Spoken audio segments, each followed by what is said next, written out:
அஸ்ஸலாமு அலைக்கும். வாங்க மக்களே, பால் பாயாசம் வைக்க போகிறேன்.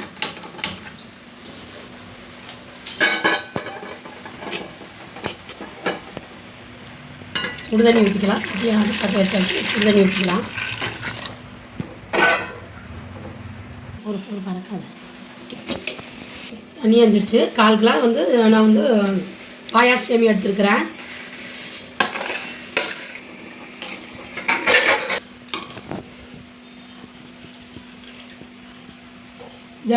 ஜவ்வரிசி 1/4 கிலோ சுடுதண்ணி போட்டுருக்குறேன். பாருங்க, சுடுதண்ணி போட்டுக்கிறேன். அது ஊறிடுச்சு. இது 2 வந்ததுக்கப்புறம் பால் 1 லிட்டர் நான் வந்து பக்கத்தில் அடுப்பில் இருக்கிறத வச்சுருக்கிறேன். இது வந்துருச்சு. ஜவ்வரிசி வந்துருச்சு. உங்கள் சேமியா வந்துருச்சு. நம்ம இதில் வந்து சர்க்கரை போட்டுக்கலாம்.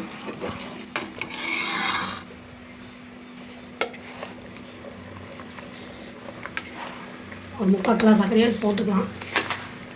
அதுதான் நல்லாயிருக்கும்.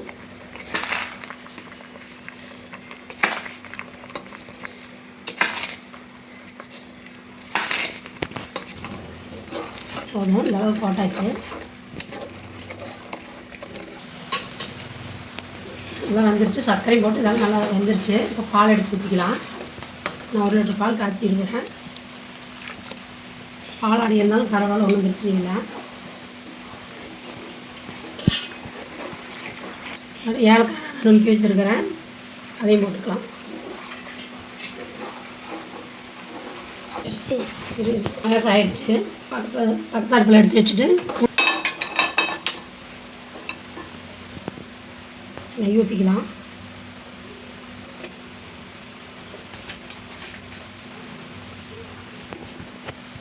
வச்சுக்கலாம். இப்போ வந்து திராட்சை போட்டுக்கலாம். திராட்சை போட்டு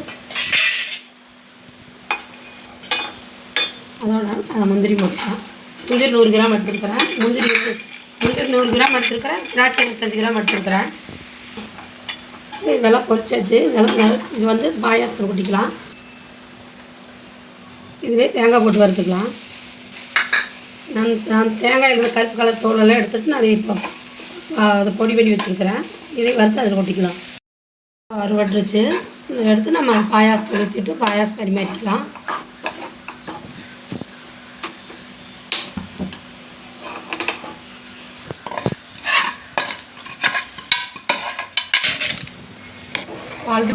பால் பாயாசம் ரெடி ஆயிடுச்சு. பரிமாறிடலாம். நீங்களும் பாயாசம் செஞ்சு குடிச்சு பார்த்து போட்டு லைக் பண்ணுங்கள், கமெண்ட் பண்ணுங்கள், சப்ஸ்கிரைப் பண்ணுங்கள்.